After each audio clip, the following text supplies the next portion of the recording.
Hello વિદ્યાર્થી મિત્રો, delta E હબના platform પર ફરીથી એકવાર વન શોર્ટ વિડીયો સાથે આપણે હાજર છીએ અને ટોપિક છે આજનો ચેપ્ટર 2 ધોરણ 11 પરમાણુનું બંધારણ અથવા પરમાણુ રચના. અને એની અંદર આપણે આજે એક પછી એક ક્વેશ્ચન પ્રમાણે ટોપિકની સમજ લઈશું. એટલે કે કયા ટોપિકમાંથી કેવા પ્રકારના ક્વેશ્ચન થિયરીમાં પૂછાઈ શકે એની પણ સમજ એક પછી એક મેળવતા જઈશું.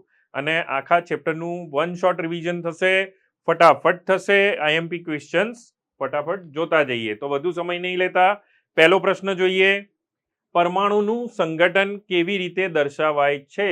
ઉદાહરણ આપો. તો કોઈ પણ પરમાણુનું સંગઠન સામાન્ય રીતે તત્વની જે સંજ્ઞા છે એ એક્સ સ્વરૂપે દર્શાવાશે. આ છે તત્વની સંજ્ઞા. તેના ઉપર ડાબી બાજુ એ પરમાણુ દળ ક્રમાંક લખાશે, એટલે કે એ ડાબી બાજુ ઉપર લખાશે. પાદાંક એટલે કે નીચેની સાઈડ એ ડાબી બાજુ નીચે પરમાણુ ક્રમાંક લખાશે, એટલે કે ઝેડ. તો અહીંયા આગળ છે પરમાણુ દળાંક અથવા પરમાણુ દળ અને નીચે ઝેડ એટલે પરમાણુ ક્રમાંક હોય છે, પરમાણુ ક્રમાંક. તો ઉદાહરણ તરીકે સોડિયમ પરમાણુ લઈએ તો આ એની સંજ્ઞા થઈ. ડાબી બાજુ નીચે ઝેડ એનો પરમાણુ ક્રમાંક 11 લખી દીધો અને ડાબી બાજુ ઉપર 23 એનો પરમાણુ ભાર લખી દીધો. તો વિદ્યાર્થી મિત્રો, અહીંયા પરમાણુ છે સોડિયમ, ઝેડ છે 11 અને એ છે 23, એવી આપણને ખબર પડી જાય. તો આ જ રીતે દાખલા તરીકે 12 મેગ્નેશિયમ 24 આવું આપણે લખીએ તો એનો મતલબ એવો થાય કે અહીંયા છે તત્વની સંજ્ઞા એટલે કે તત્વ મેગ્નેશિયમ છે. 24 એટલે કે એ એનો પરમાણુ ભાર છે તો એ 24 લખી દઈએ અને ઝેડ એટલે કે પરમાણુ ક્રમાંક છે એનો 12. તો આ રીતે કોઈ પણ તત્વની સંજ્ઞા દર્શાવી શકાય. નેક્સ્ટ આગળ વધીએ તો પરમાણુની શોધ બાબતે અથવા પરમાણુના મોડેલને સમજાવવા માટે તેની પ્રકૃતિ કણ પ્રકારની છે કે તરંગ પ્રકારની તે વિવાદની વચ્ચે એક ઘટના કાળા પદાર્થનું વિકિરણ, જેને કણ પ્રકૃતિથી સમજાવી શકાય છે, તે આજે આપણે સમજીએ. સૌથી પહેલા કાળા પદાર્થના વિકિરણની ઘટના સમજાવો. તો અહીંયા જુઓ, એક મેક્સ પ્લાન્કનો પ્રયોગ છે, તેના પરથી આ આલેખ તરંગ લંબાઈ વિરુદ્ધ તીવ્રતાનો સંબંધ જે છે એ મેળવવા માટે આલેખ દર્શાવેલો છે. તો સૌ પ્રથમ મેક્સ પ્લાન્કે, વૈજ્ઞાનિક કોણ હતો જેણે સંશોધન કર્યું આ બાબતે? મેક્સ પ્લાન્ક 1900માં કાળા પદાર્થના વિકિરણની સમજૂતી આપી હતી. જ્યારે કોઈ પણ ઘન પદાર્થને ગરમ કરવામાં આવે ત્યારે તે વિશાળ વિસ્તાર ધરાવતી તરંગ લંબાઈવાળા વિકિરણનું ઉત્સર્જન કરે છે. એટલે કે અલગ અલગ વિસ્તારની તરંગ લંબાઈઓ એ ઉત્સર્જિત કરશે. દાખલા તરીકે એક લોખંડનો ટુકડો લેવામાં આવે અને એને ભઠ્ઠીમાં ગરમ કરીએ ત્યારે શરૂઆતમાં કેવો દેખાશે? લોખંડનો ટુકડો સૌપ્રથમ ઝાંખો લાલ દેખાશે. કેવો દેખાશે? ઝાંખો લાલ. ગરમ કરતા જઈશું તેમ.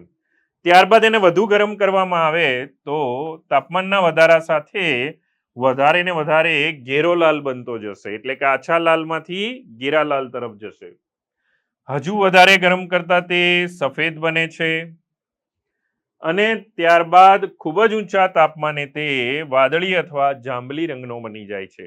આમ કાળા પદાર્થનું વિકિરણ સમજાવે છે કે એક સંપૂર્ણ કાળો પદાર્થ બધી જ પ્રકારની તરંગ લંબાઈઓનું શોષણ અથવા ઉત્સર્જન કરી શકે છે. તો લોખંડના ટુકડાને ગરમ કરતા તાપમાન T વધે તેમ તેનો રંગ અને આવૃત્તિ બદલાતી જાય છે. કાળો પદાર્થ કોને કહી શકાય આના પરથી? જે આદર્શ પદાર્થ બધી જ આવૃત્તિઓનું ઉત્સર્જન કે અવશોષણ કરી શકે તેને કાળો પદાર્થ કહેવાય છે. આવા કાળા પદાર્થમાંથી ઉત્સર્જિત થતા વિકિરણને કાળા પદાર્થનું વિકિરણ તરીકે ઓળખવામાં આવે છે. ઉત્સર્જન પામતા વિકિરણની આવૃત્તિની ચોક્કસ વહેંચણી કરવામાં આવે તો એ વિકિરણની તીવ્રતા એ આવૃત્તિની વક્રમાં આવૃત્તિની તીવ્રતા કોઈ ચોક્કસ તરંગ લંબાઈએ મહત્તમ થાય છે અને ત્યાર પછી ફરીથી ઘટતી જાય છે. તો આ રીતે કાળા પદાર્થના વિકિરણની જે ઘટના છે તે વિદ્યુત ચુંબકીય વિકિરણના તરંગ સિદ્ધાંતથી સમજાવી શકાતી નથી, પણ પ્લાન્કના કણ સિદ્ધાંતથી સમજાવી શકાય છે. તો આપણે અગાઉ વાત કરી એમ પ્રકાશને અથવા તો દ્રવ્યને વિકિરણ જે સ્વરૂપ છે એ કણ છે કે તરંગ, એ બાબતે જે ચર્ચાઓ પહેલાના સમયમાં થતી હતી તેમાંથી કણ પ્રકૃતિ પુરવાર થાય છે. તો આ પરથી સિદ્ધાંત મેક્સ પ્લાન્કે સૂચવ્યું કે પરમાણુ અને અણુ શક્તિનું ઉત્સર્જન કે અવશોષણ કોઈ અસતત રીતે જથ્થામાં કરે છે, નહીં કે સતત રીતે. પ્લાન્કે સૌથી ઓછું જે પ્રમાણ શોષાય છે કે ઉત્સર્જિત થાય છે તેને નામ આપ્યું ક્વોન્ટમ અથવા એક ક્વોન્ટા. વિકિરણના ક્વોન્ટમ અથવા તો તેની ઉત્સર્જાતી અથવા શોષાતી ઉર્જા એ આવૃત્તિના સમપ્રમાણમાં હોય છે. જ્યાં જો આવૃત્તિ જે હોય એને આપણે સંજ્ઞા આપી દઈએ ન્યુ, જેને ઘણા વી ઉચ્ચાર કરે છે, આપણે એને ન્યુ ઉચ્ચાર કરીશું. તો E is equal to h nu. પ્લાન્કનું આવું સૂત્ર આપણને મળશે, જ્યાં h બરાબર પ્લાન્ક અચળાંક છે અને આ પ્લાન્ક અચળાંકનું મૂલ્ય 6.626 ગુણ્યા 10⁻34 જૂલ ઇન્ટુ સેકન્ડ છે. અહીં એચ ન્યુ એટલે કે એક ક્વોન્ટમની ઉર્જા છે, ઈ એ ઉર્જા દર્શાવે છે, એચ પ્લાન્કનો અચળાંક, ન્યુ આવૃત્તિ છે. તો આના ઉપરથી એમ કહી શકાય કે કોઈ પણ વિકિરણની ઉર્જા આવૃત્તિના સમપ્રમાણમાં હોય છે. ઈ ચલે છે ન્યુ. તો આને કહી શકાય કાળા પદાર્થનું વિકિરણ.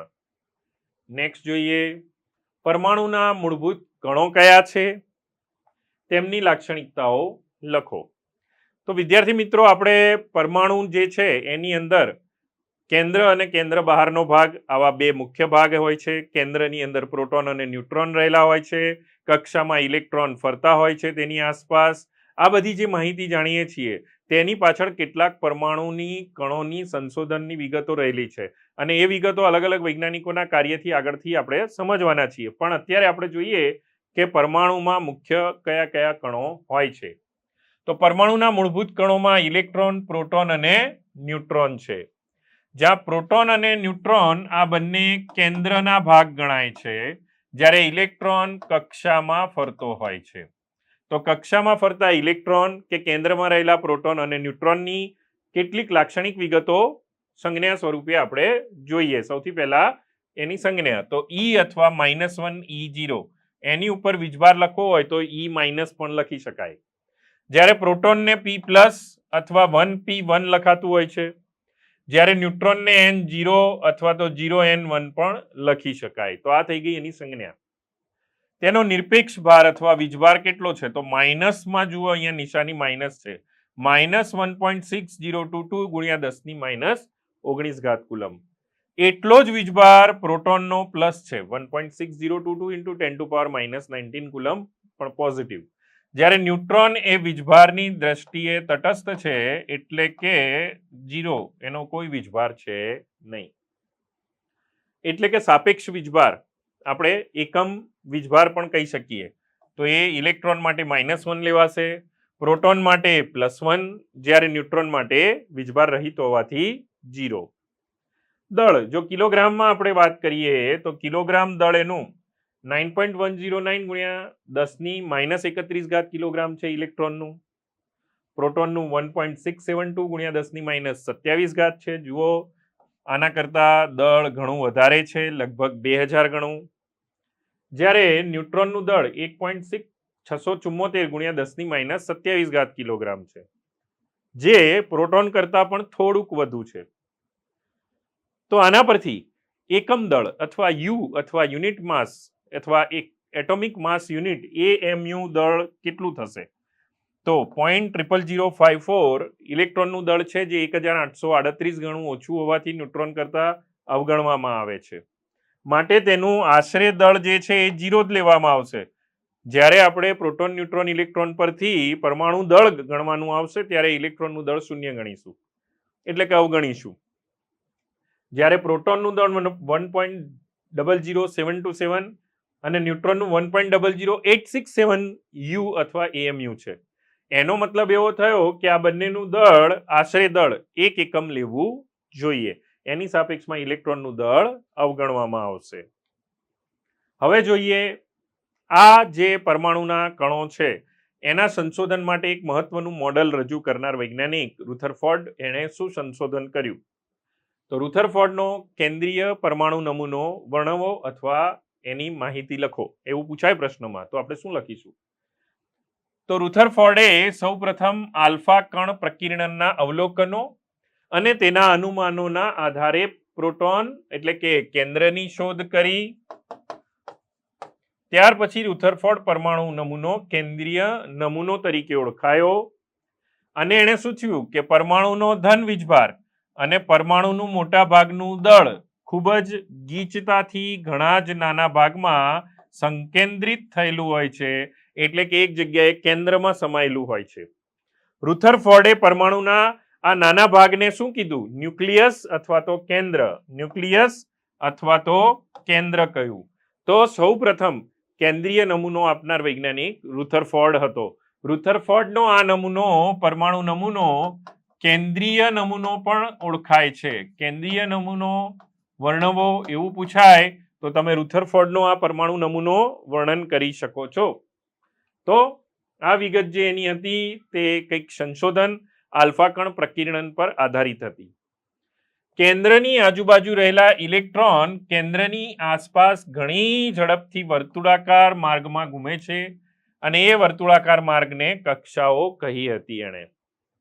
આમ રુથરફોર્ડના પરમાણુ નમૂનાને સૌરમંડળની સાથે સરખાવવામાં આવ્યું, એટલે કે જેમ સૂર્યમંડળમાં વચ્ચે સૂર્ય છે અને એની આસપાસ ગ્રહો ફરે છે, એમ એણે પરમાણુ મોડલની અંદર ઇલેક્ટ્રોન કેન્દ્રની આસપાસ ફરે છે અને કેન્દ્રની અંદર પ્રોટોન અને ન્યુટ્રોન આ બે કણો રહેલા છે એવું વર્ણન કર્યું. અને એની સાથે સરખાવતા કેન્દ્રને સૂર્ય સાથે અને ઇલેક્ટ્રોનને ભ્રમણ કરતા ગ્રહોની સાથે સરખાવ્યું. ઇલેક્ટ્રોન અને કેન્દ્ર એકબીજા સાથે સ્થિર વીજીય આકર્ષણ બળોથી આકર્ષાયેલા રહે છે, જેમ કે ઇલેક્ટ્રોન પરનો ઋણ વીજભાર અને પ્રોટોન પરનો ધન વીજભાર એ એકબીજાને જકડી રાખે છે, માટે ઇલેક્ટ્રોન કેન્દ્રને છોડીને દૂર જઈ શકતો નથી. તો કેન્દ્રીય નમૂના દ્વારા આપણને સૌપ્રથમ માહિતી મળી કે ઇલેક્ટ્રોન એ કેન્દ્રની આસપાસ ફર્યા કરે છે, કક્ષામાં ફરે છે એ પણ પાછો. નેક્સ્ટ, આ જે પરમાણુમાં રહેલા કેન્દ્રના પ્રોટોન અને ન્યુટ્રોન હોય અથવા તો એની આસપાસ ફરતા ઇલેક્ટ્રોન હોય, એના આધારે કેટલીક અગત્યની સ્પીસીઝ બને છે. આ સ્પીસીઝને વ્યાખ્યાયિત કરી એનું એક એક ઉદાહરણ જોઈ શકીએ, જેનાથી પરમાણુના ઘટક કણો ક્યાં સામ્યતા અને ક્યાં વિરોધાભાસ દર્શાવે છે તેની આપણને ખબર પડે. તો વિદ્યાર્થી મિત્રો જોઈએ આપણે સમભારિકો અને સમસ્થાનિકોની સમજ. સૌથી પહેલા વાત કરીએ સમભારિકો એટલે શું? જેમના દળ ક્રમાંક એક સરખા હોય પરંતુ પરમાણુ ક્રમાંક જુદા જુદા હોય તેમને એકબીજાના સમભારિકો કહે છે. દાખલા તરીકે બે પરમાણુ છે X અને Y, તો તમારે એમના દળ A1 અને A2 છે ધારો કે, તો એ સમાન હોય તેવી પ્રકારની સ્પીસીઝ શોધી કાઢવાની. A1 = A2 હોય તેવી સ્પીસીઝ એ સમભારિક બનશે, એટલે કે ઉપરનો અંક દળાંક, પરમાણુ દળાંક અથવા પરમાણુ દળ સમાન હોવું જોઈએ. દાખલા તરીકે 6C14 કાર્બનનો રેડિયો એક્ટિવ સમસ્થાનિક અને 7N14 એ એકબીજાના સમભારિકો છે. નાઇટ્રોજનનો સ્થિર અને કાર્બનનો રેડિયો એક્ટિવ અસ્થાયી સમસ્થાનિક છે, એકબીજા સમભારિક છે એકબીજાના. નેક્સ્ટ જોઈએ સમસ્થાનિકો. તો અહીંયા આગળ મેં જે સમસ્થાનિક શબ્દ વાપર્યો એ કાર્બન માટે વાપર્યો છે. કાર્બનનો એક સમસ્થાનિક છે આ, એ કેવી રીતે એ અહીંયા જોઈશું આપણે સમસ્થાનિકમાં. જેમના પરમાણવીય ક્રમાંક એક સમાન હોય છે. પરમાણુ ક્રમાંક એટલે કે Z સમાન હોય પરંતુ દળ ક્રમાંક જુદા જુદા હોય તેમને એકબીજાના સમસ્થાનિકો કહે છે. તો દાખલા તરીકે કોઈ એક તત્વના બે સમસ્થાનિકો હશે તો એમનો પરમાણુ ક્રમાંક Z1 Z2 સમાન હોવો જોઈએ, તો એ એકબીજાના સમસ્થાનિકો બની જશે. ઓકે. દાખલા તરીકે હાઇડ્રોજનના 3 સમસ્થાનિકો છે. પ્રોટિયમ એટલે કે જે હાઇડ્રોજન કહીએ છીએ તે, એનો દળ ક્રમાંક 1 અને પરમાણુ ક્રમાંક 1 છે. ડ્યુટેરિયમ 1D2 એટલે કે એનો દળ ક્રમાંક 2 છે. અને ટ્રિટિયમનો દળ ક્રમાંક 3 છે, જેને 1T3 સંજ્ઞાથી દર્શાવાય છે. આ બધા એકબીજાના સમસ્થાનિકો છે. તો વિદ્યાર્થી મિત્રો, આપણે જાતે પણ એક ઉદાહરણ લખી શકીએ. દાખલા તરીકે કાર્બનની હમણાં જ વાત કરી, 6C12, 6C13 અને 6C14 કાર્બનના 3 સમસ્થાનિકો છે. જેમાં સ્ટાર કર્યો છે ઉપર એ રેડિયો એક્ટિવ છે, માટે એની નિશાની અલગ દર્શાવી છે. એવું જ તમે ટ્રિટિયમ ઉપર પણ દર્શાવી શકો છો. ટ્રિટિયમ પણ રેડિયો એક્ટિવ એટલે કે આલ્ફા બીટા ગેમા વિકિરણ ઉત્સર્જિત કરે તેવો સમસ્થાનિક છે, જે અસ્થાયી છે. રેડિયો એક્ટિવ સમસ્થાનિકો અસ્થાયી હોય છે. તો એ અહીંયા C14 સ્વરૂપે તમે જોઈ શકો છો. તો વિદ્યાર્થી મિત્રો, સમભારિકોમાં દળ ક્રમાંક સમાન છે, સમસ્થાનિકોમાં પરમાણુ ક્રમાંક સમાન છે. ક્યાં સામ્યતા છે એના આધારે સમ શબ્દ કેવી રીતે વપરાયો છે તે જોઈ તેની વ્યાખ્યા કરી ઉદાહરણ જાતે નક્કી કરશો. આ જ રીતે સમ ઇલેક્ટ્રોનીય સમ ન્યુટ્રોનીય સ્પીસીઝનો વિચાર તમે જાતે કરો અને હોમવર્કની અંદર એ પ્રશ્ન લખશો. તો નેક્સ્ટ ક્વેશ્ચન ઉપર જઈએ આપણે. વિદ્યુત ચુંબકીય વિકિરણો એટલે શું? જેને આપણે EMW શોર્ટ ફોર્મથી ઓળખીએ છીએ. તો આ EMW એટલે કે BMW ગાડી નથી, એ ઇલેક્ટ્રોમેગ્નેટિક વેવ્સ છે. Electromagnetic waves. આ વેવ્સ શબ્દ પરથી તમને ખ્યાલ આવી ગયો કે વિદ્યુત ચુંબકીય વિકિરણ એટલે તરંગો સ્વરૂપે અસ્તિત્વ ધરાવતા હોય, એટલે જ એને વેવ્સ કીધા. વેવ એટલે તરંગો. તો તેમના સરળ કેટલાક ગુણધર્મો છે એ પણ સાથે સાથે સમજાવી દઈએ. ગાણિતિક બાબતોને લઈને એના ગાણિતિક સૂત્રો આપણને ખૂબ જ કામ લાગતા હોય છે. તો જોઈએ વિદ્યાર્થી મિત્રો કે ઇલેક્ટ્રોમેગ્નેટિક વેવ્સ વિદ્યુત ચુંબકીય વિકિરણ અથવા તરંગોની સમજ કોણે આપી. બરાબર છે. તો સૌથી પહેલા આપણે જોઈએ, જેમ્સ મેક્સવેલે સૌપ્રથમ વિદ્યુતીય અને ચુંબકીય ક્ષેત્રની વર્તણૂક અને ભારિત એટલે કે વીજભારિત પદાર્થો વચ્ચેની પારસ્પરિક ક્રિયાની વિગતવાર સમજૂતી આપી. જ્યારે વિદ્યુત ભારિત કણો પ્રવેગ હેઠળ ઘૂમે છે ત્યારે એકાંતરીય રીતે વિદ્યુતીય અને ચુંબકીય ક્ષેત્ર ઉત્પન્ન થાય છે. તો દાખલા તરીકે આ આલેખની અંદર જોઈએ તો આ વિદ્યુત ક્ષેત્ર ઘટક છે. અહીંયા આગળ જે મેં લાલ પેનથી દર્શાવ્યું છે તે ધારો કે વિદ્યુતીય ક્ષેત્ર હોય, તો એના સિવાયનું આ બ્લેક કલરનું ચુંબકીય ક્ષેત્ર ઘટક છે, એટલે કે એના તરંગો છે. બંને એકબીજાને લંબ સ્વરૂપે છે. એટલે કે તમે જોઈ શકો કે એક જો એક્સ અક્ષ ઉપર ગતિ કરતું હોય તો બીજું વાય અક્ષ ઉપર એને લંબ સ્વરૂપે ગતિ કરે છે, અને બંનેના આગળ પ્રસરણની દિશા ઝેડ અક્ષ ઉપર છે. એટલે કે તે એક્સ વાય અને ઝેડ ત્રણેય અક્ષને કવર કરે છે 3 ડાયમેન્શનની અંદર, એમ કહી શકાય. તો એમના કેટલાક સામાન્ય ગુણધર્મો જોઈએ. વિદ્યાર્થી મિત્રો, એને સાથે સાથે યાદ રાખવાની પણ કોશિશ કરશો, લખીને તૈયાર કરશો તો તમને ખૂબ ફાયદો થશે. વિદ્યુત ચુંબકીય તરંગના વિદ્યુતીય અને ચુંબકીય ક્ષેત્ર ઘટકો એ તરંગ લંબાઈ એટલે કે લેમ્ડા, આવૃત્તિ એટલે કે ન્યુ, ઝડપ એટલે કે વેલોસિટી v અને કંપ વિસ્તાર એટલે કે એમ્પ્લિટ્યુડ a એક સમાન છે, પણ તેઓ એકબીજાને લંબ સમતલની અંદર કંપન અનુભવે છે. નંબર 2, અવાજ તથા પાણીના તરંગોની જેમ વિદ્યુત ચુંબકીય તરંગોને માધ્યમની જરૂર હોતી નથી. ખૂબ અગત્યની બાબત છે.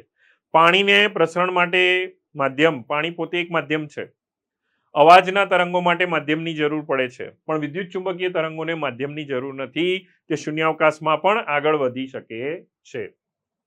તો શૂન્યાવકાશમાં પણ ગતિ કરી શકે છે, પ્રસરે છે, આગળ વધે છે પોતાની રીતે. વિદ્યુત ચુંબકીય તરંગો ઘણા પ્રકારના હોય છે, જે એકબીજાથી એમની તરંગ લંબાઈ એટલે કે લેમ્ડા, આવૃત્તિ એટલે કે ન્યુ થી અલગ પડે છે, અને તેમની આ રચનાને વિદ્યુત ચુંબકીય વર્ણપટ કહેવામાં આવે છે. એટલે કે અલગ અલગ તરંગ લંબાઈ વાળા તરંગોનો એક વિસ્તાર આપણે જો ઓળખી કાઢીએ તો એને કહીએ છીએ વર્ણપટ. નેક્સ્ટ, એ વર્ણપટની રેન્જ કયા પ્રકારની છે કે જેની અંદર કેટલીક આવૃત્તિઓ કેટલીક તરંગ લંબાઈ ટૂંકી હોય છે, જ્યારે કેટલીક તરંગ લંબાઈઓ ખૂબ જ લાંબી તરંગ લંબાઈઓ હશે. એટલે કે આ તરંગોમાં અલગ અલગ પ્રકારની તરંગ લંબાઈ એને આપણે એક રેન્જની અંદર ગોઠવી દઈએ ઉતરતા કે ચડતા ક્રમની અંદર, તો એ બની જશે વર્ણપટ. આ શું બની ગયો? વર્ણપટ. વિવિધ તરંગ લંબાઈઓ કે વિવિધ આવૃત્તિઓને ઉતરતા કે ચડતા ક્રમમાં ગોઠવતા જે મળે તેને કહેવાય વર્ણપટ. તો એમાં જે રેડિયો આવૃત્તિ છે એની આવૃત્તિ, આ બધી આવૃત્તિના આધારે ન્યુના આધારે ગોઠવણ કરેલી છે. 10⁶ હર્ટ્ઝ છે જે રેડિયો પ્રસારણમાં ઉપયોગી છે. ક્યાં આગળ? રેડિયો પ્રસારણ, રેડિયો મિર્ચી, ત્યારબાદ Vividh Bharati station, All India Radio, એ બધા 10⁶ હર્ટ્ઝની આસપાસ હોય છે. સૂક્ષ્મ તરંગ ક્ષેત્ર એટલે કે માઇક્રોવેવ્સ 10⁻10 હર્ટ્ઝ વાળા હોય છે, જે રડારમાં ઉપયોગી છે અને માઇક્રોવેવ ઓવનમાં પણ ઉપયોગી છે. પારરક્ત ઇન્ફ્રારેડ શોર્ટમાં કહીએ છીએ, આ માઇક્રોવેવ્સ છે. બરાબર છે? તો આ રીતે બંને તરંગો અલગ અલગ પ્રકારના છે. બરાબર. ત્યારબાદ કરીએ વાત પારજાંબલી તરંગો.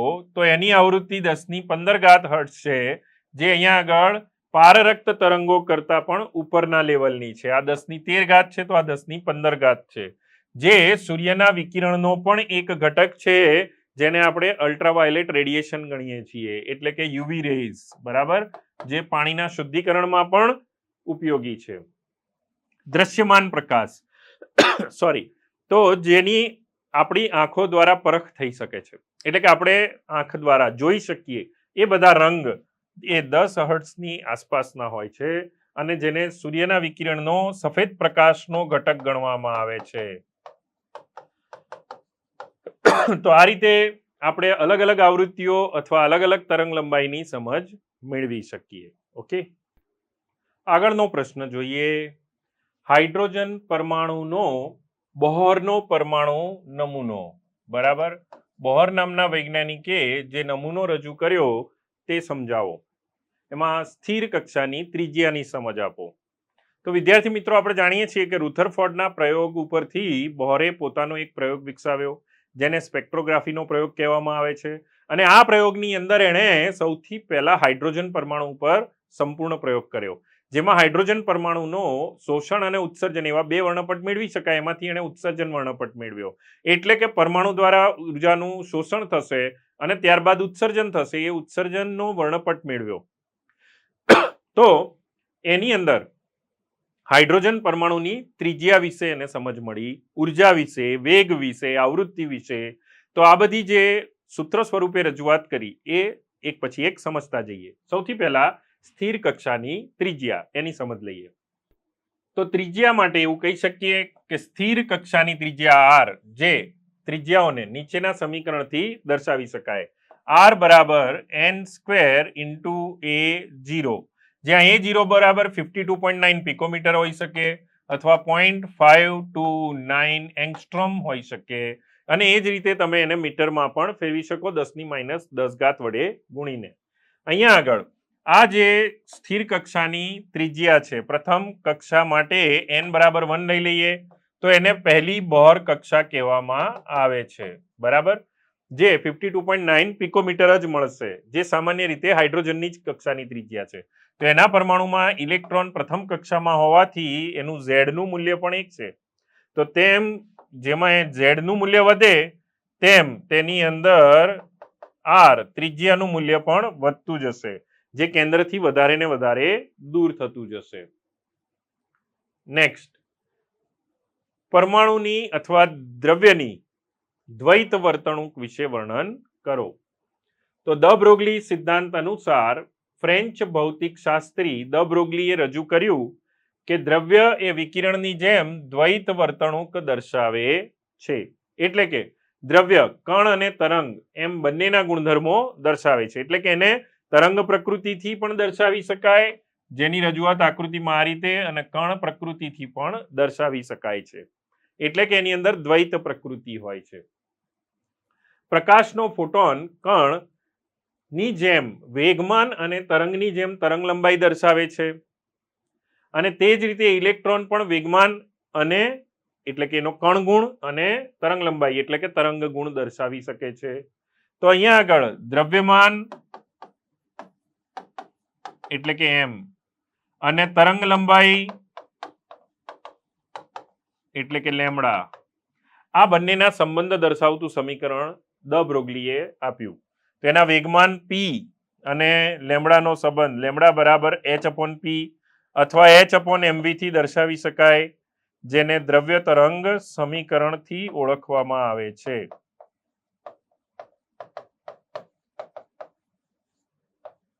તો આ છે લેમડા બરાબર h/mv દ્રવ્ય તરંગ સમીકરણ.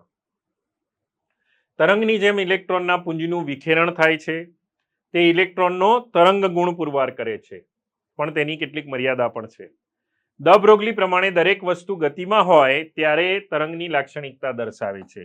એટલે કે એની તરંગની લાક્ષણિકતાની રજૂઆત એ ફક્ત માઇક્રોસ્કોપિક પાર્ટિકલ એટલે કે સૂક્ષ્મ કણો માટે દર્શાવી શકાય, પણ એ સ્થિર હોય ત્યારે નહીં, જ્યારે ગતિ કરતા હોય ત્યારે જ.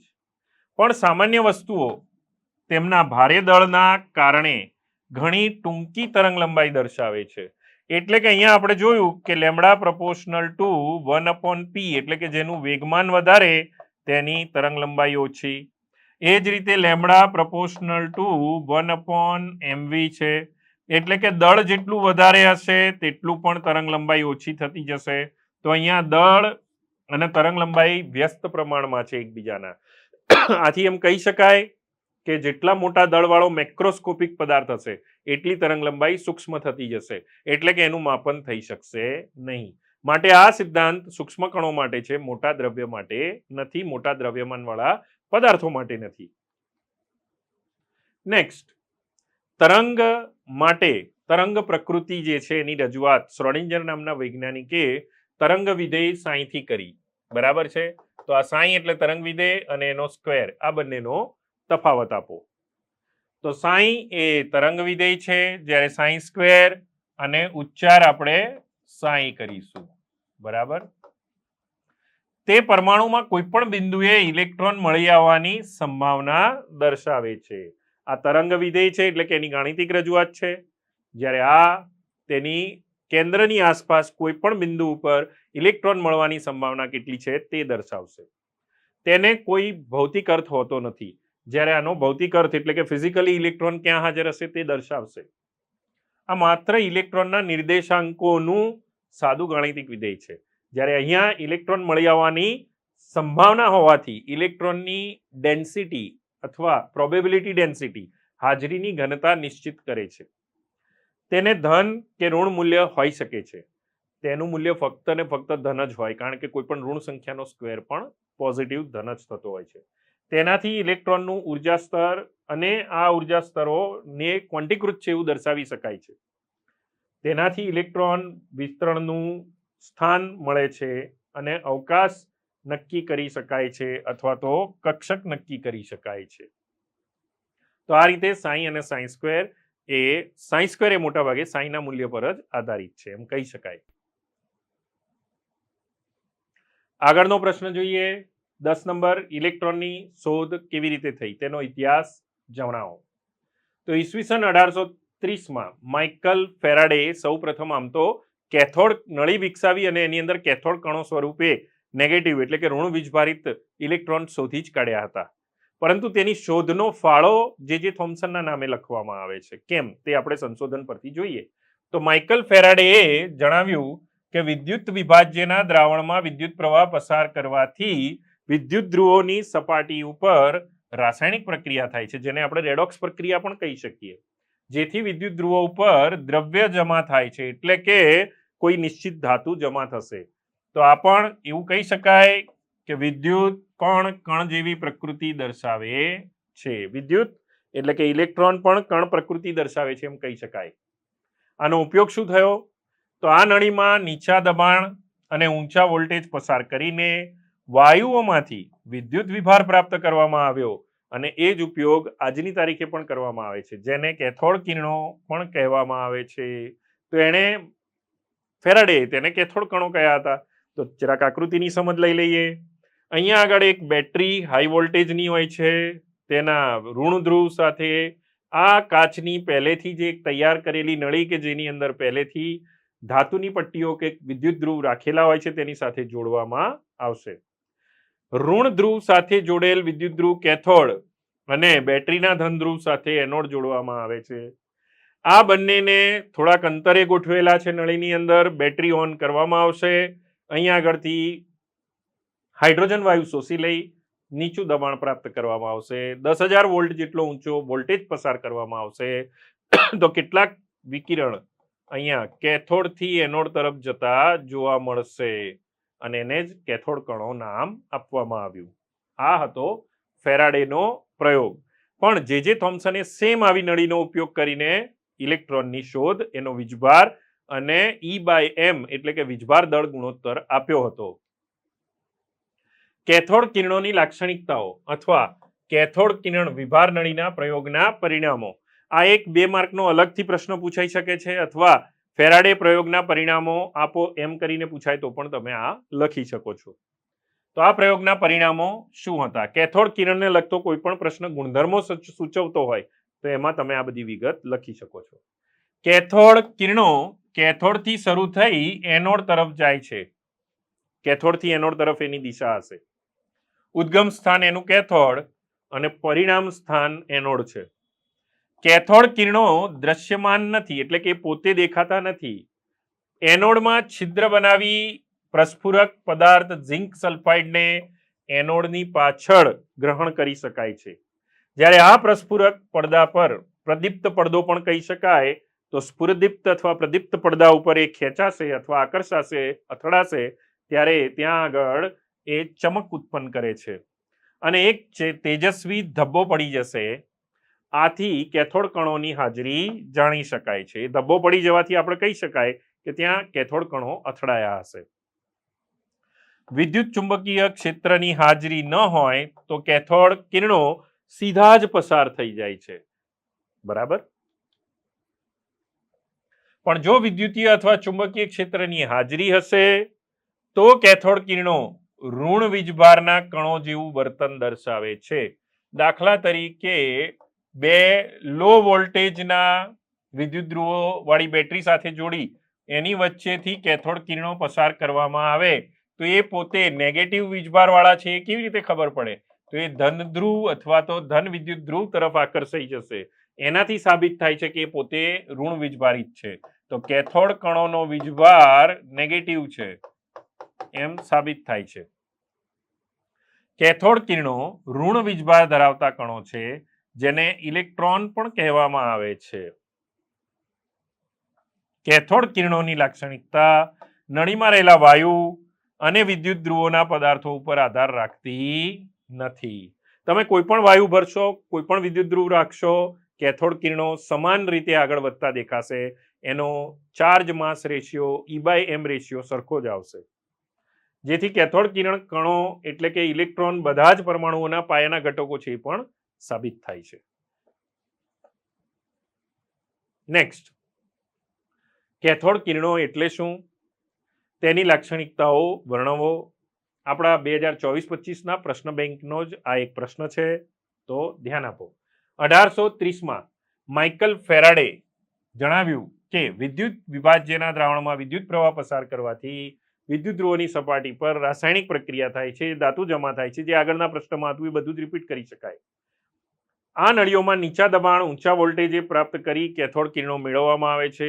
બધું જ આગળના પ્રશ્નમાં હતું એ લખી શકો તમે. ફક્ત પ્રશ્ન બદલાય, જવાબ એનો એ જ રહેશે. મોટાભાગના મુદ્દા. શૂન્યાવકાશ ધરાવતી કાચની નળીમાં વિદ્યુત વિભારના અભ્યાસને કેથોડ વિભાર નળીઓ કહેવામાં આવે છે.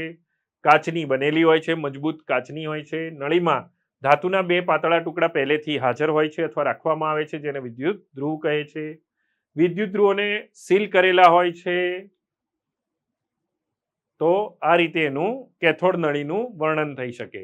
હવે આપણે જોઈએ કે ઇલેક્ટ્રોનના વીજભાર એટલે કે E અને દળ એટલે કે m જે હમણાં આપણે વાત કરી ના ગુણોત્તરનું મૂલ્ય કોણે અને કેવી રીતે શોધ્યું? એટલે કે ચાર્જ માસ રેશિયો અથવા તો વિશિષ્ટ વીજભાર તરીકે પણ ઓળખાય છે. વિશિષ્ટ વીજભાર કોણે શોધ્યો અથવા શોધવાની રીત કોણે આપી? E/m ચાર્જ બાય માસ નું મૂલ્ય જે થોમ્સને 1897માં ઇલેક્ટ્રોનના વીજભાર E અને ઇલેક્ટ્રોનના દળ m માસ ઓફ ઇલેક્ટ્રોન ના ગુણોત્તરથી માપન કર્યું. જો આપણે ઇલેક્ટ્રોનનો સૌથી પહેલા E/m રેશિયો નીકાળીશું તો 1.75 ગુણ્યા 10^11 કુલંબ પર કિલોગ્રામ આવશે, જ્યાં દળ કિલોગ્રામમાં લીધેલું છે 9.109 ગુણ્યા 10^-31 કિલોગ્રામ અને વીજભાર 1.602 ગુણ્યા 10^-19 કુલંબ લીધેલું છે. નિશાની અવગણતા, તો દળ અને કુલંબમાં વીજભાર લીધેલો છે. શૂન્યાવકાશ ધરાવતી કાચની નળીમાં વિદ્યુત વિભારના અભ્યાસને આગળના ક્વેશ્ચનમાંથી આવી ગયું છે. ચાલો આપણે અહીંયા આગળ જે આકૃતિ દર્શાવી છે બાજુમાં E/m રેશિયો માટે ઇલેક્ટ્રોનનો વીજભાર અને દળ નક્કી કરવા માટે, તો એની સમજ મેળવીએ હમણાં. પહેલા આપણે એની વિગતો થિયરી પૂરી કરી દઈએ. E/m મેળવવાની રીત, એના પ્રયોગમાં E/m નું મૂલ્ય મેળવવા માટે કેથોડ કિરણ નળીનો જ ઉપયોગ કર્યો, જે કોણે બનાવી હતી? ફેરાડે. અગાઉ આપણે જોયું. થોમ્સને વિદ્યુતીય અને ચુંબકીય ક્ષેત્રને એકબીજાને લંબ ઇલેક્ટ્રોનના માર્ગ ઉપર લાગુ પાડ્યું અને એના પરથી શું અવલોકનો મેળવ્યા? જ્યારે ફક્ત વિદ્યુતીય ક્ષેત્ર એકલું જ લાગુ પાડવામાં આવે ત્યારે ઇલેક્ટ્રોન પોતાના મૂળ સ્થાનેથી વિચલન પામી કિરણ નળીમાં એ સ્થાને અથડાય છે, અને જો ફક્ત ચુંબકીય ક્ષેત્ર લાગુ પાડવામાં આવે ત્યારે કેથોડ કિરણો સી સ્થાન ઉપર અથડાય છે. તો આકૃતિમાં સમજીએ વિદ્યાર્થી મિત્રો, બરાબર ધ્યાન આપજો. અહીંયા આગળ કેથોડ નળીમાંથી કેથોડ કિરણો સીધા બી ઉપર જઈ રહ્યા છે જો વિદ્યુતીય કે ચુંબકીય ક્ષેત્ર લાગુ પાડ્યું નથી. હવે જુઓ, એને લાગુ પાડવામાં આવશે સૌથી પહેલા વિદ્યુતીય ક્ષેત્ર.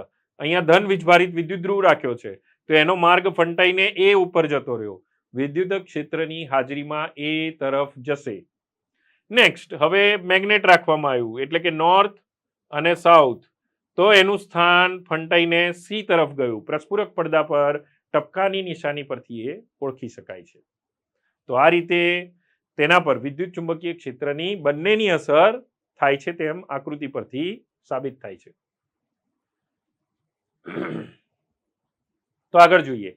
વિદ્યુતીય અને ચુંબકીય તે બંને ક્ષેત્રોની એવી યોગ્ય પ્રબળતા ગોઠવવામાં આવે કે ત્યારે કેથોડ કિરણો સી સ્થળે અથડાય છે, પણ આ બંને ક્ષેત્રો ન હોય ત્યારે કેથોડ કણો બી સ્થાને અથડાય છે, એટલે કે સીધા જ ગતિ કરે છે.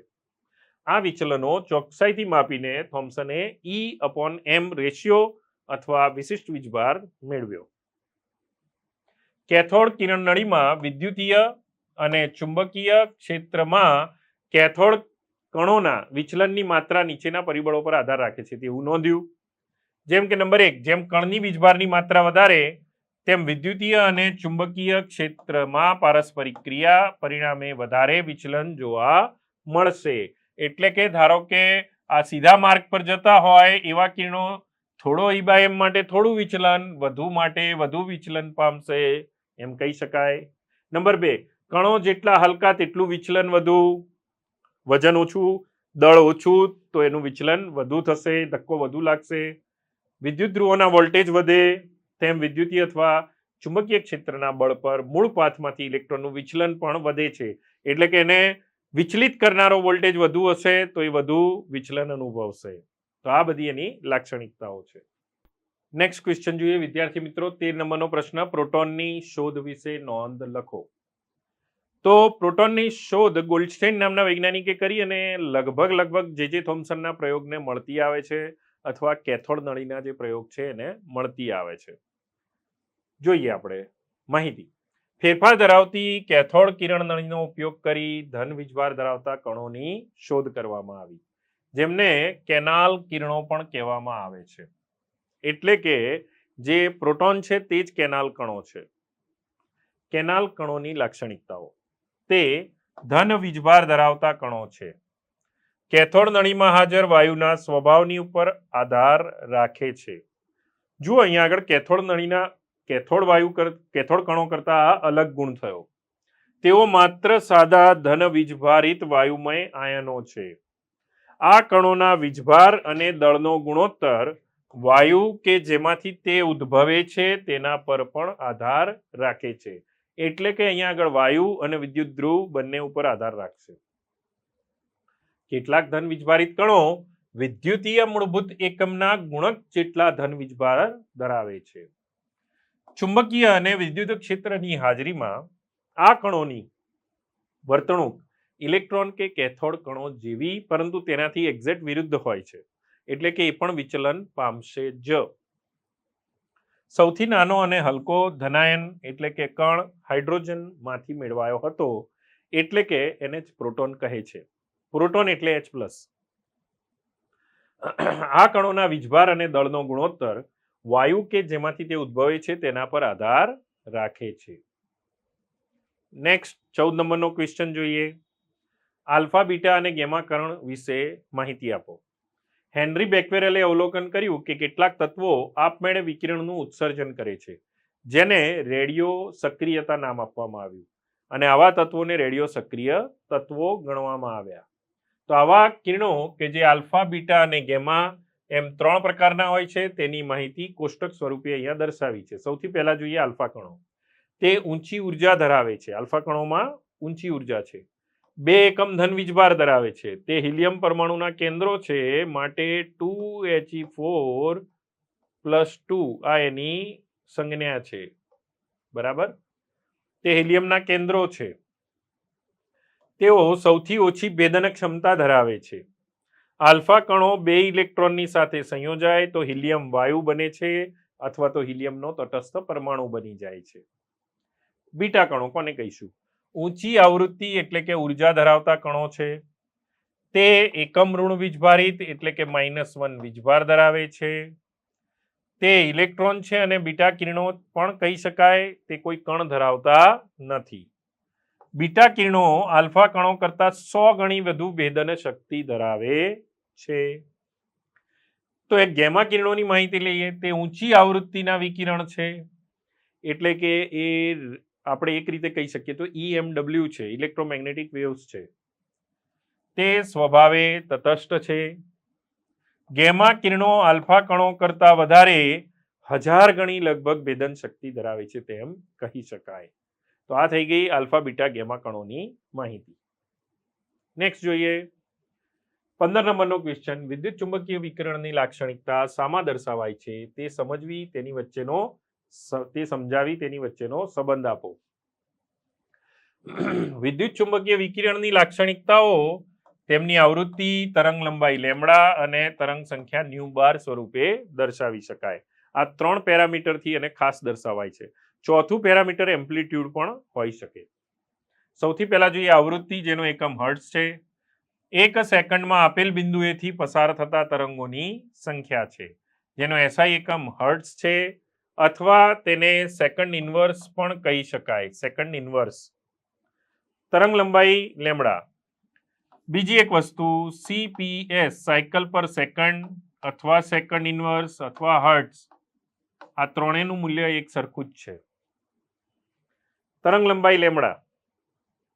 તરંગના કોઈ પણ 2 ક્રમિક બિંદુ વચ્ચેનું અંતર, એટલે કે 2 ક્રમિક શૃંગ અથવા 2 ક્રમિક ગર્ત વચ્ચેનું અંતર એ તરંગ લંબાઈ કહેવાશે. દાખલા તરીકે તરંગની આપણે આ રીતે રજૂઆત કરીએ તો 2 ક્રમિક શૃંગ વચ્ચેનું અંતર લેમ્ડા તરંગ લંબાઈ કહેવાશે. બરાબર, તો તેની સંજ્ઞા શું છે? લેમ્ડા. લેમ્ડા એ આવૃત્તિના વ્યસ્ત પ્રમાણમાં હોય છે, ઇન્વર્સલી પ્રોપોર્શનલ ટુ ન્યુ. તેનો SI એકમ મીટર છે, કારણ કે લંબાઈ દર્શાવે છે એટલે લંબાઈનો એકમ તે આનો એકમ મીટર. કેટલીક વાર તે એંગસ્ટ્રોમ, નેનોમીટર, સેન્ટીમીટર, પિકોમીટર, ફેમ્ટોમીટર વગેરે એકમમાં પણ રજૂ કરવામાં આવે છે. તરંગ સંખ્યા ન્યુ બાર. તરંગ સંખ્યા એટલે એકમ લંબાઈમાં રહેલા તરંગોની સંખ્યા. એકમ લંબાઈ 1 મીટર લઈ શકો, 1 સેન્ટીમીટર પણ લઈ શકો. તેની સંજ્ઞા ન્યુ બાર છે. ન્યુ બાર આવી રીતે વંચાશે. તેનો એકમ તરંગ લંબાઈમાં નો વ્યુત્ક્રમ એટલે કે મીટર ઇન્વર્સ અથવા સેન્ટીમીટર ઇન્વર્સ કહી શકાય. શૂન્યાવકાશમાં બધા જ પ્રકારના વિદ્યુત ચુંબકીય વિકિરણો એક સમાન અચળ ગતિ અથવા વેગ ધરાવે છે, જે વેગ 3×10⁸ મીટર પ્રતિ સેકન્ડમાં લખી શકાય, જે વાસ્તવમાં તો 2.997925 × 10⁸ મીટર પ્રતિ સેકન્ડ છે, પણ આશરે આપણે એને 3×10⁸ લઈ શકીએ, જેને પ્રકાશની ગતિ અથવા પ્રકાશનો વેગ કહી શકાય. તરંગ લંબાઈ, આવૃત્તિ અને પ્રકાશની ગતિનો સંબંધ. C equal to nu lambda અથવા nu is equal to c ભાગ્યા લેમડા કહી શકાય. Nu is equal to c by lambda એટલે કે nu equal to c by lambda અથવા તો 1 આવર્તન સમય અથવા nu bar is equal to 1 lambda અથવા nu is equal to c into nu bar પણ લખી શકાય. ખૂબ જ અગત્યનો પ્રશ્ન, ધ્યાન આપજો બધા વિદ્યાર્થી મિત્રો. હાઇડ્રોજન પરમાણુનો બોર પરમાણુ નમૂનો સમજાવો. સ્થિર અવસ્થાની ઉર્જા સમજાવો. તો પરમાણુની સ્થિર અવસ્થાની ઉર્જા એટલે કે એનર્જી ઈ એની માહિતી. ઇલેક્ટ્રોન સાથે સંકળાયેલા ખૂબ અગત્યનો ગુણધર્મ તેની એનર્જી ઈ છે. સ્થિર અવસ્થાની ઉર્જા En ઇક્વલ ટુ -RH1/n² અથવા તો E is equal two -13.9 Z² લઈ શકાય, જ્યાં હાઇડ્રોજન માટે 1 છે. હાઇડ્રોજન માટે Z² 1 છે. તો આ રીતે જ્યાં પરમાણુનો પરમાણુ ક્રમાંક અને તેની કક્ષા આ બંને સાથે સંબંધિત છે એમ કહી શકાય. બરાબર છે. તો પહેલા જોઈએ n બરાબર કક્ષાઓ એટલે કે 1 2 3 એ કક્ષાઓ છે. RH રીડબર્ગ અચળાંક છે જેનું મૂલ્ય 2.18 × 10⁻18 જૂલ લઈ શકાય. તો સૌથી નીચી કક્ષા એટલે કે n બરાબર 1 માટે ઉર્જા કેટલી થશે? તો 2.18 × 10⁻18 1/1² એટલે કે -2.18 × 10⁻18 જૂલ. જૂલમાં મૂલ્ય જે આપણે લખ્યું તે હાઇડ્રોજનની પ્રથમ કક્ષાની ઉર્જા છે. ની ઉર્જા જૂલ એકમમાં, જૂલમાં. હવે n બરાબર 2 લઈએ તો અહીંયા આગળ હાઇડ્રોજન માટે z તો 1 જ રહેશે, 1 નો સ્ક્વેર 1, પણ અહીંયા નીચે કક્ષાનો ક્રમ 2² થઈ જશે. તો જૂલમાં હવે ઉર્જા કેટલી થઈ ગઈ? તો 2.18 × 10⁻18 ભાગ્યા 2² એટલે કે 4, તો 0.545 × 10⁻18 જૂલ. તો આ રીતે વારાફરતી અલગ અલગ કક્ષાની ઉર્જા ગણી શકાય. તો વિદ્યાર્થી મિત્રો, આપણે બે અગત્યના નમૂનાઓ વિશે વાત કરી. એક રુથરફોર્ડનો પરમાણુ નમૂનો અને બીજો બોરનો પરમાણુ નમૂનો. હવે જોઈએ રુથરફોર્ડ નમૂનાની શું ખામી હતી કે જેના કારણે વધુ સંશોધનની જરૂર પડી. પરમાણુની સાચી માહિતી ન મળતી હોવાથી રુથરફોર્ડના નમૂનામાં કેટલીક ખામીઓ વર્ણવવામાં આવે છે. તો એ કઈ કઈ છે જુઓ. રુથરફોર્ડનો પરમાણુ નમૂનો પરમાણુની સ્થિરતા સમજાવી શકતો નથી. નંબર 2, રુથરફોર્ડ પરમાણુ નમૂનો પરમાણુની ઇલેક્ટ્રોન રચના કઈ પ્રકારની છે તે દર્શાવી શકતો નથી. એટલે કે કેન્દ્રની આસપાસ ઇલેક્ટ્રોન કઈ રીતે વહેંચાયેલા હશે કક્ષા અને કક્ષકોમાં તે વર્ણન કરતો નથી. તેની ઉર્જા કેટલી છે ઇલેક્ટ્રોનની જે તે કક્ષામાં તેની માહિતી આપતો નથી. આ પરમાણુ નમૂનો એ સૂર્યમંડળ જેવો છે અને રુથરફોર્ડે એને સૂર્યના આસપાસ ગ્રહો જે ફરે છે એની સાથે સરખાવ્યો, પરંતુ ઇલેક્ટ્રોન પ્રોટોન નાના કણો છે અને સૂર્યમંડળના ગ્રહો ખૂબ મોટા છે. તો એને કેપ્લરના સૂત્ર સાથે સરખાવવાની ભૂલ પણ રુથરફોર્ડે કરી હતી, જેના કારણે એ મર્યાદા સ્વરૂપે લખી શકાય. તો જો કેપ્લરનું સૂત્ર જે છે Gm1m2/r² એની સાથે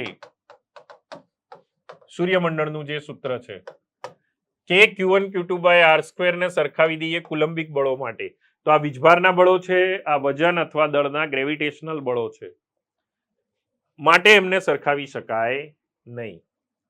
તો આ રીતે આ બંને વચ્ચે ગ્રહો વચ્ચેના ગુરુત્વાકર્ષણ બળ અને વીજભારો વચ્ચેના અંતર અને બળ એને સરખાવવાની ભૂલ કરી હતી, જે એની મર્યાદા છે. સૂર્યમંડળ અને કેન્દ્રીય નમૂનાની સરખામણી કરીએ તો કેન્દ્રીય નમૂનો દર્શાવે છે કે ઇલેક્ટ્રોન કેન્દ્રની આજુબાજુ કક્ષામાં ઘૂમતો હોવો જોઈએ, પણ જ્યારે કોઈ પદાર્થ કક્ષામાં ઘૂમે તો ભાઈ પ્રવેગિત થાય છે, અને એના કારણે મેક્સવેલનો વિદ્યુત ચુંબકીય સિદ્ધાંત જે છે એ પ્રમાણે ઇલેક્ટ્રોન થોડા સમયમાં એટલે કે 10⁻8 સેકન્ડમાં કેન્દ્રની અંદર નાશ પામશે અને અનેક ઘણી ઉર્જા ઉત્પન્ન કરશે. જો આમ થાય તો સેકન્ડ કેટલી 10⁻8 સેકન્ડમાં જ ઇલેક્ટ્રોન સર્પિલ થઈને કેન્દ્રમાં જાય, પણ ખરેખર આવું થતું નથી. તો પરમાણુ એ સ્થાયી છે, નાશ પામતો નથી. શા માટે? એની સમજ રુથરફોર્ડના પરમાણુ નમૂનામાં મળતી નથી. પરમાણુ અસ્થાયી નહીં પરંતુ સ્થાયી રહે છે. આ રીતે રુથરફોર્ડનો પરમાણુ નમૂનો સ્થિરતા સમજાવી શકતો નથી.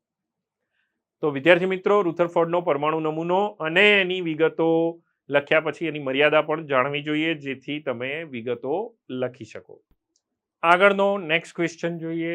21 નંબરનો પ્રશ્ન, ફોટો ઇલેક્ટ્રિક અસર એટલે શું? વિગતવાર સમજાવો.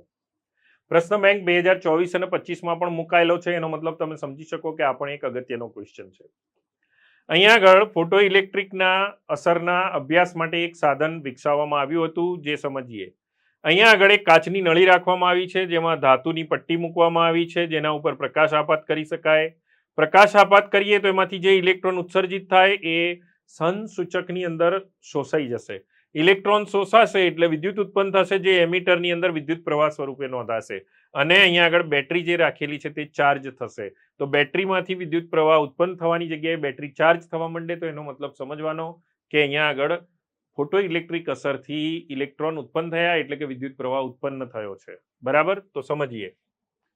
ફોટો ઇલેક્ટ્રિક અસર potassium, rubidium, caesium, even sodium ધાતુ પણ કામ આવી શકે. જેવી કેટલીક ધાતુઓને પ્રકાશના પુંજની સામે રાખવામાં આવે ત્યારે તે ધાતુમાંથી ઇલેક્ટ્રોનનું ઉત્સર્જન થાય છે, જેને ફોટો ઇલેક્ટ્રિક અસર કહે છે. કોઈ ચોક્કસ આવૃત્તિ ધરાવતો પ્રકાશ શૂન્યાવકાશી ચેમ્બરમાં સ્વચ્છ ધાતુની સપાટી પર અથડાય તો તે ધાતુમાંથી ઇલેક્ટ્રોન ઉત્સર્જન પામી બહાર નીકળે છે. સંસૂચકની મદદથી આ ઇલેક્ટ્રોનની ગણતરી પણ કરી શકાય છે વિદ્યુત પ્રવાહ સ્વરૂપે, અને તેની ગતિ ઉર્જા પણ માપી શકાય છે. પ્રાયોગિક પરિણામો પરથી શું અનુમાનો મળ્યા? નંબર 1, ધાતુની સપાટી પર પ્રકાશનો પુંજ જેવો અથડાય કે તરત જ ઇલેક્ટ્રોનનું ઉત્સર્જન થાય છે. આનું અનુમાન એ છે કે પ્રકાશના પુંજનું અથડાવવું અને ઇલેક્ટ્રોનનું ધાતુની સપાટી પરથી ઉત્સર્જન થવું, એના વચ્ચે કોઈ સમય વ્યય થતો નથી.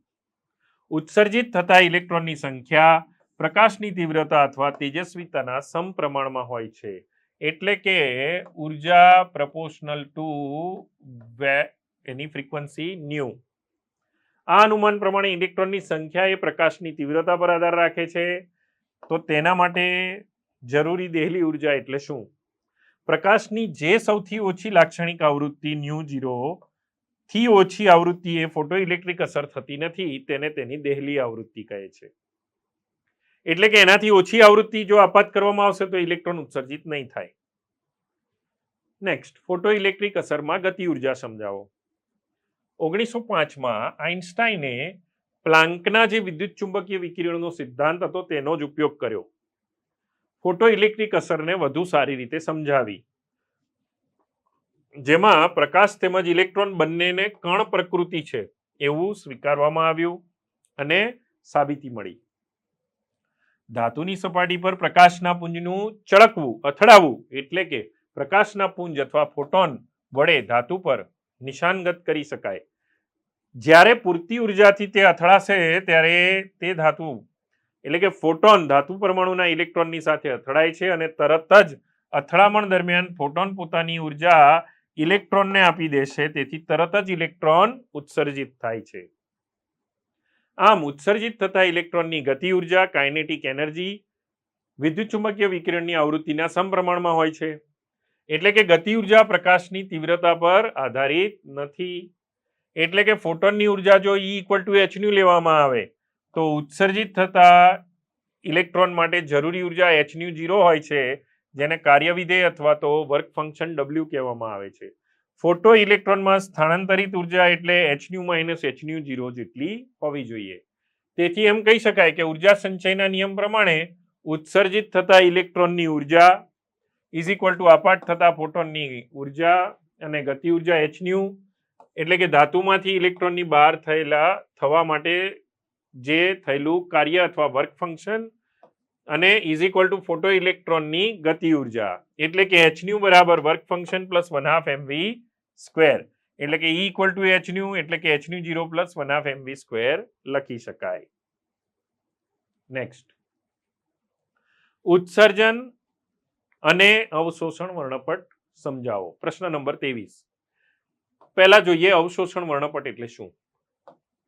કોઈ પણ વિદ્યુત ચુંબકીય વિકિરણ જ્યારે દ્રવ્યની ઉપર આપાત થાય ત્યારે દ્રવ્યની સાથે પારસ્પરિક ક્રિયા કરે છે, જેમાં આ E1 એ એની નીચી ઉર્જાનું સ્તર છે, E2 એ ઊંચી ઉર્જાનું સ્તર છે એમ કહી શકાય. તો ડેલ્ટા ઈ બરાબર બંને ઉર્જા સ્તર વચ્ચેનો તફાવત. ડેલ્ટા ઈ જે એચન્યુ જેટલો ઉર્જા તફાવત છે, એટલે કે જેટલી ઉર્જા અવશોષિત થશે ઇલેક્ટ્રોન ઉપર જશે ઊંચી કક્ષામાં અને એટલી જ ઉર્જા ગુમાવીને પાછો ઇલેક્ટ્રોન નીચે આવશે. તો શોષાયેલી ઉર્જા ઇક્વલ ટુ ઉત્સર્જિત ઉર્જા ઇક્વલ ટુ એચન્યુ. બંને વચ્ચેનો તફાવત એચન્યુ જેટલો જ હોય છે. પદાર્થ પરમાણુ કે અણુ ઉર્જાનું શોષણ કરે છે અને ઊંચા ઉર્જા સ્તર ઈમાં જાય છે, જેને ઉત્તેજિત અવસ્થા કહી શકાય. ઊંચા શક્તિ સ્તરમાં જવાની ક્રિયામાં અમુક તરંગ લંબાઈના વિકિરણનું ઉર્જાનું અવશોષણ થાય છે. આ અવશોષિત વિકિરણના વર્ણપટને અવશોષણ વર્ણપટ કહે છે. વિદ્યાર્થી મિત્રો, જ્યારે આપણે વર્ણપટની વાત કરીએ છીએ તો એ બે પ્રકારના હોય છે, એક અવશોષણ અને એક ઉત્સર્જન વર્ણપટ. તો એ બંને વર્ણપટ આ ઉર્જાના તફાવત પરથી પણ સમજી શકાય. નેક્સ્ટ, તેમાં ડેલ્ટા ઈ બરાબર એચન્યુ બરાબર બંને સ્તર વચ્ચેનો ઉર્જા તફાવત, જે પોઝિટિવ એટલે કે શોષણ વખતે ઉર્જા પોઝિટિવ હશે, ઉત્સર્જન વખતે તે નેગેટિવ હશે. તો અવશોષણ વર્ણપટ તે ઉત્સર્જન વર્ણપટની ફોટોગ્રાફીની નેગેટિવ જેવો છે. બંને એકબીજાના નેગેટિવ પોઝિટિવ છે. હવે વાત કરીએ ઉત્સર્જન વર્ણપટ. જ્યારે ઉર્જા ગુમાવશે, પરમાણુ ઉર્જા ગુમાવે, નેગેટિવ થઈ જાય, ત્યારે ઉપરથી ઇલેક્ટ્રોન નીચે આવે છે. તો વિદ્યુત ચુંબકીય વિકિરણ પદાર્થ પર પડતા દ્રવ્ય એટલે કે પરમાણુઓ કે અણુઓ પર ઉર્જાનું અવશોષણ કરી જે ઊંચા સ્તરમાં જાય એ અસ્થાયી હોય છે. ત્યાંથી એ ઉર્જા ગુમાવીને નીચે આવશે. પરમાણુ ઉર્જાનું ઉત્સર્જન કરી પોતાની સામાન્ય કે વધુ સ્થાયી અવસ્થામાં પાછો આવે છે ત્યારે વિદ્યુત ચુંબકીય વિકિરણ વર્ણપટનું ઉત્સર્જન કરે છે, જેને ઉત્સર્જન વર્ણપટ કહીશું. દાખલા તરીકે અહીંયા આગળ ઉત્તેજિત નમૂનો હતો, એમાંથી ફિલ્મ અથવા સંસૂચક ઉપર પ્રિઝમમાંથી પસાર થઈને વધતી તરંગ લંબાઈ વાળો ઉત્સર્જન વર્ણપટ મળે છે. પણ એ ઘટના માટે અવશોષણ વર્ણપટ પહેલા મેળવી ચૂકાયો છે, એટલે કે અવશોષિત નમૂનો જે હતો એમાંથી પણ તે જ પ્રકારનો વર્ણપટ મળ્યો હતો. તો આ નેગેટિવ છે, આ પોઝિટિવ છે. એમ કહી શકાય કે અહીંયા આગળ જે ભાગ વ્હાઇટ છે તે અહીંયા બ્લેક છે, અહીંયા બ્લેક છે તે વ્હાઇટ પટ્ટો છે, એટલે કે એકબીજાના નેગેટિવ પોઝિટિવ. બેટા વિદ્યાર્થી મિત્રો, તમે નેગેટિવ અને પોઝિટિવનો સિદ્ધાંત સમજવા માટે એક એક્સરે ક્ષ-કિરણ વર્ણપટ, જે કોઈક વ્યક્તિનો છાતીનો ચેસ્ટનો એક્સરે અથવા તો ફ્રેક્ચર થયું હોય ત્યારે હાડકાનો જે એક્સરે લેવામાં આવે તો એ એક્સરે એટલે નેગેટિવ કહેવાય. એનો ફોટો ડેવલપ કરવામાં આવે કાગળ ઉપર તો એને પોઝિટિવ કહેવાય. તો આ રીતે સરખાવી શકો. નેગેટિવ પોઝિટિવ એટલે આ સેન્સમાં હું કહેવા માંગુ છું. અહીંયા જે વર્ણન આપ્યું છે એ સેન્સમાં આપ્યું છે કે જે ભાગ ફોટોગ્રાફિક પ્લેટ ઉપર કાળો હોય તે જ્યારે ફોટો ડેવલપ થઈને આવે ત્યાં સફેદ થઈ જશે અને સફેદ વાળો ભાગ કાળો થઈ જશે, ઉલટો કલર આવશે, એનાથી ઓપોઝિટ કલર આવશે, તો એને નેગેટિવ પોઝિટિવ કહેવાય છે. ઓકે વિદ્યાર્થી મિત્રો, એને બરાબર કોન્સેપ્ટને સમજીને યાદ રાખજો. રેખા વર્ણપટ કોને કહેવાય તે સમજાવો. રેખા વર્ણપટ એટલે કે પરમાણુ વર્ણપટ મેળવવા માટે નમૂનામાંથી સતત રીતે વિકિરણ પસાર કરવામાં આવે છે, એને સતત ઉર્જા આપવામાં આવશે. દ્રવ્ય અમુક તરંગ લંબાઈનું વિકિરણ અવશોષે છે અને શોષિત વિકિરણમાંથી ગુમ થયેલ અથવા ન મળતી તરંગ લંબાઈ જે તેજસ્વી સતત વર્ણપટમાંથી કાળી જગ્યાઓ કે અવકાશ રાખે છે. આમ અમુક જગ્યાએ વિશિષ્ટ તરંગ લંબાઈ અને તેમની વચ્ચે કાળો અવકાશ ધરાવતા વર્ણપટને રેખીય વર્ણપટ અથવા પરમાણુય વર્ણપટ કહે છે.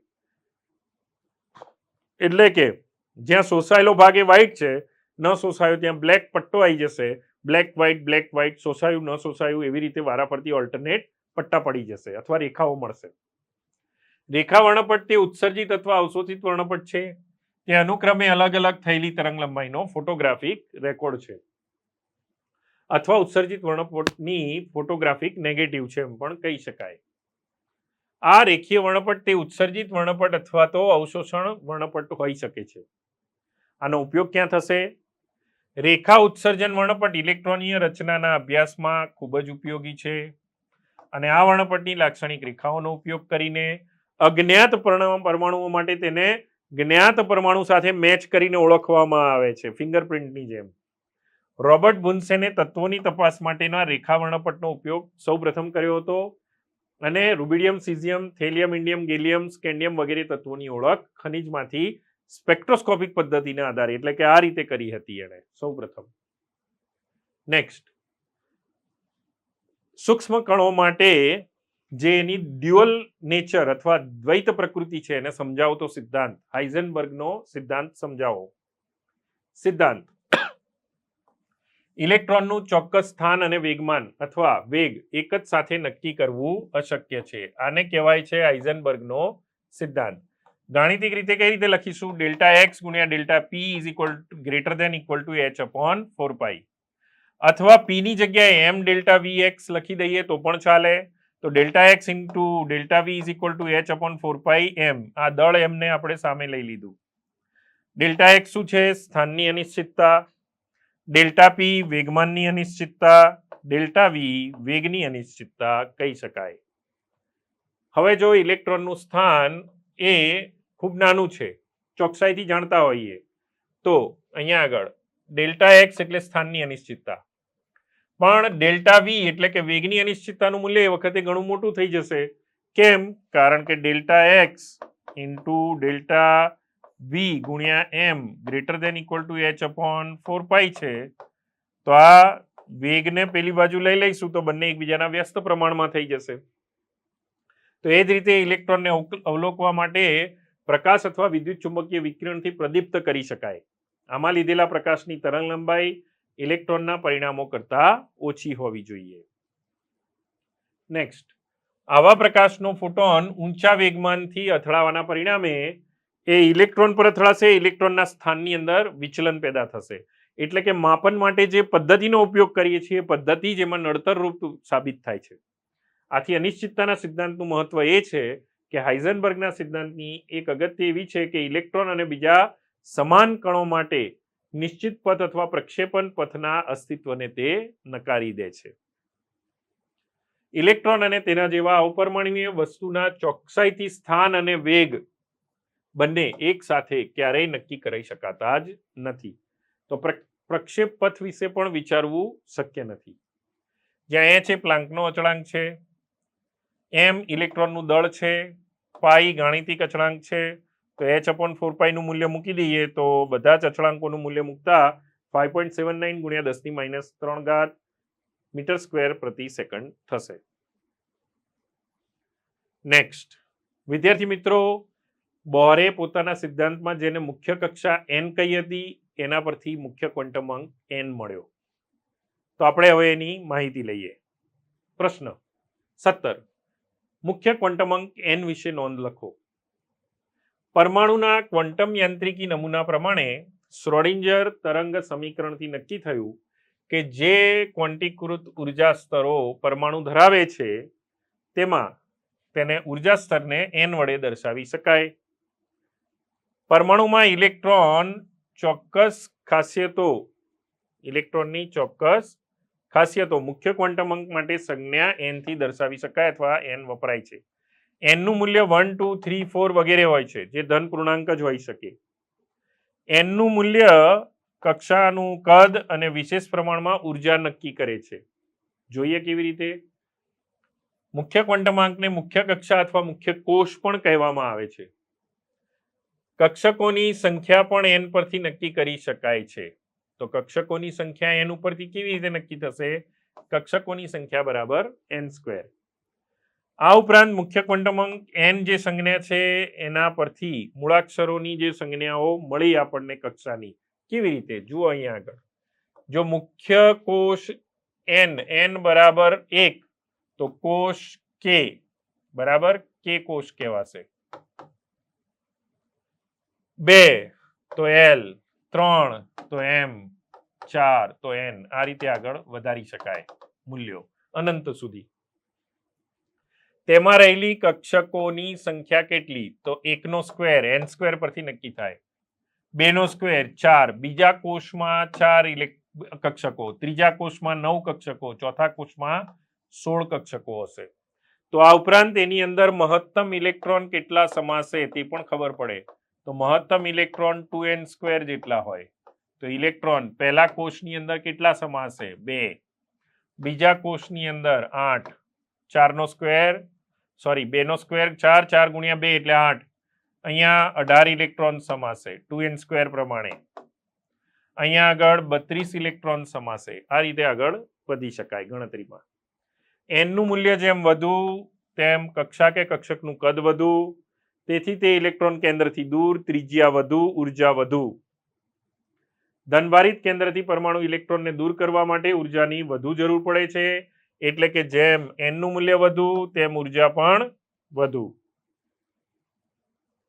નેક્સ્ટ, એના જેટલો જ બીજો અગત્યનો ક્વોન્ટમ અંક છે ગૌણ ક્વોન્ટમ અંક, જે મુખ્ય ક્વોન્ટમ અંક પર જ આધાર રાખે છે, જેની સંજ્ઞા છે L. પ્રશ્ન બેંક 2025માં આ પણ પ્રશ્ન છે, તો ધ્યાન આપજો વિદ્યાર્થી મિત્રો. તેને કક્ષકીય કોણીય વેગમાન અથવા સહાયક ક્વોન્ટમાંક અથવા ગૌણ ક્વોન્ટમાંક પણ કહી શકાય. તે કક્ષકના ત્રિપરિમાણીય આકારને વ્યાખ્યાયિત કરે છે.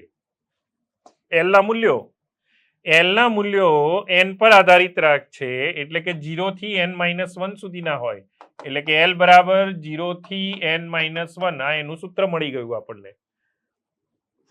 દરેક કોષ n એક અથવા વધારે પેટાકોષ અથવા પેટા સ્તર ધરાવે છે.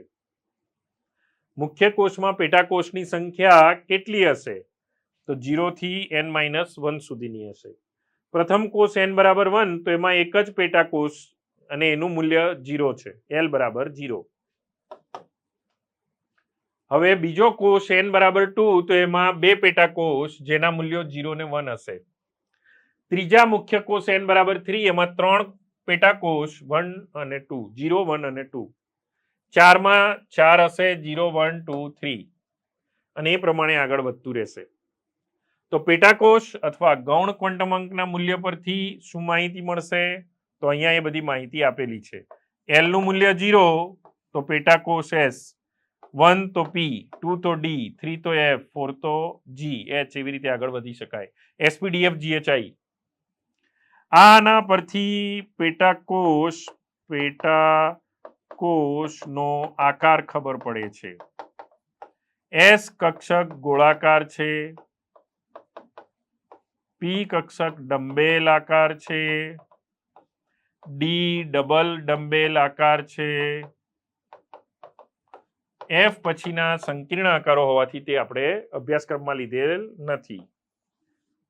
હવે એની અંદર કેટલી કક્ષકો સમાય તે પણ આપણે લખી શકીએ, 2l+1 જેટલી. તો અહીં 0 મૂલ્ય છે, તો એક જ કક્ષક હશે. 1 વાળામાં 3 કક્ષકો, 2 વાળામાં 5 કક્ષકો, 3 વાળામાં 7 કક્ષકો, એ રીતે આગળ વધી શકાય. તો આ રીતે કક્ષકોની સંખ્યા ખબર પડશે. મહત્તમ ઇલેક્ટ્રોન કેટલા સમાય તે પણ ખબર પડશે 4l+2 સૂત્રથી. તો અહીંયા આગળ કેટલા ઇલેક્ટ્રોન સમાશે? અને 2 વડે ગુણતા જાઓ એટલા, એટલે કે 2, 6, 10, 14, અને એમાં આગળ વધી શકાય.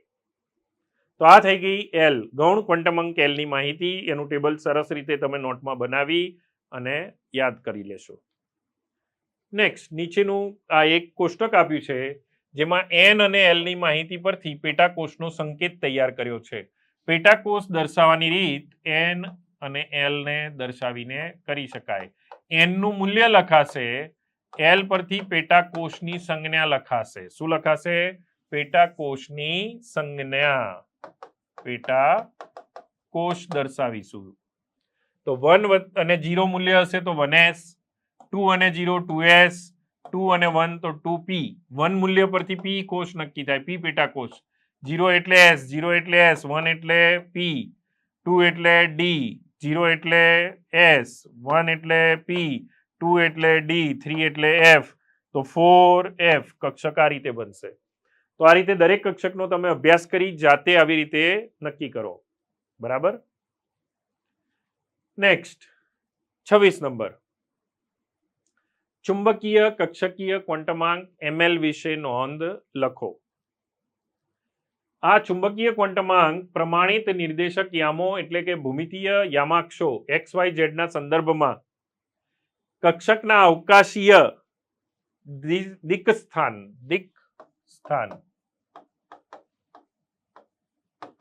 અથવા દિશા વિશેની માહિતી આપે છે.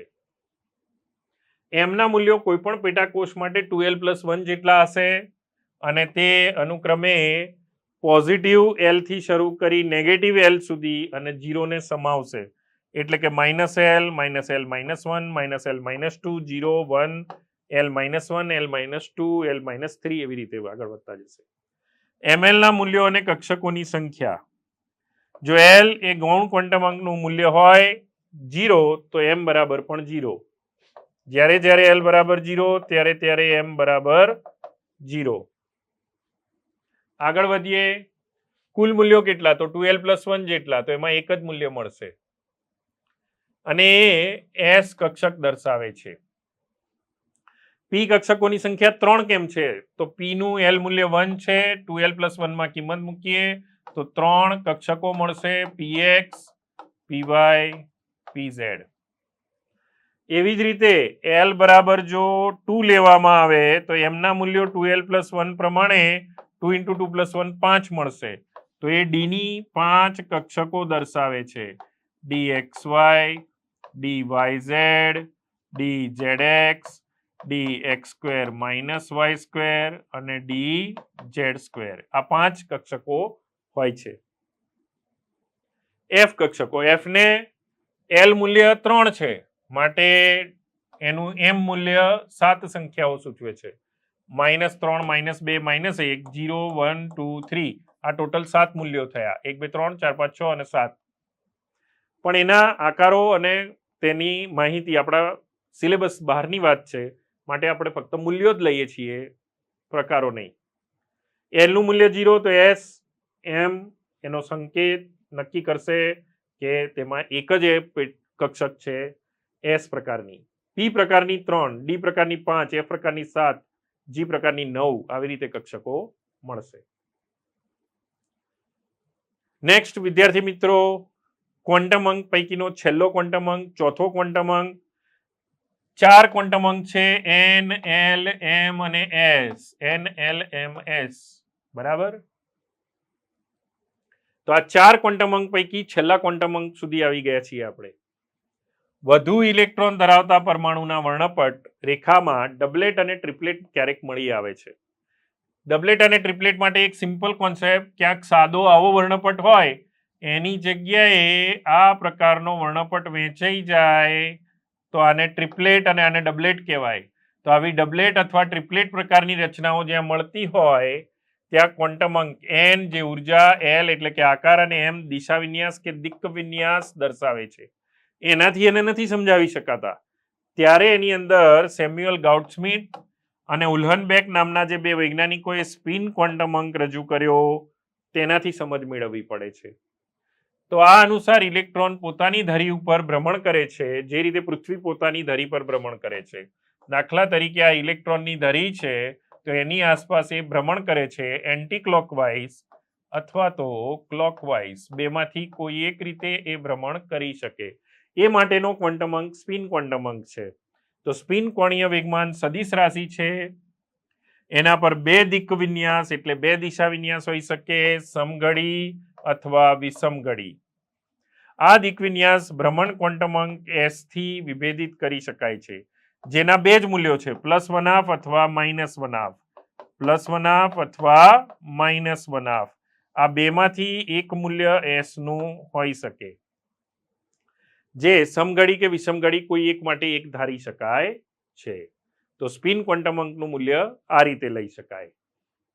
ઇલેક્ટ્રોનની 2 ભ્રમણ અવસ્થાઓ સામાન્ય રીતે તીર વડે જો દર્શાવી હોય તો સમઘડી માટે ધારો કે અપ તીર બતાવ્યું તો વિષમઘડી માટે તમે ડાઉન તીર બતાવી શકો. આનું મૂલ્ય +1/2 લીધું તો આનું મૂલ્ય -1/2 લઈ શકો. આમ 2 અલગ અલગ મૂલ્યો લઈ શકીએ.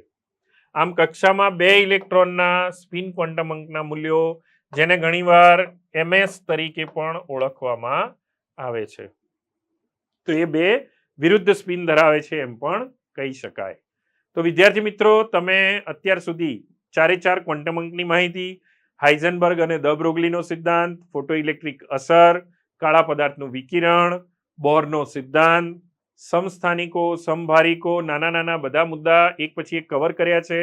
તો આને ચેપ્ટરને વધુ સારી રીતે તૈયાર કરવા માટે નોટ લખીને તૈયાર કરો, થિયરીસ લખીને તૈયાર કરો અને આની સાથે આપણું ચેપ્ટર અહીંયા પૂરું થાય છે.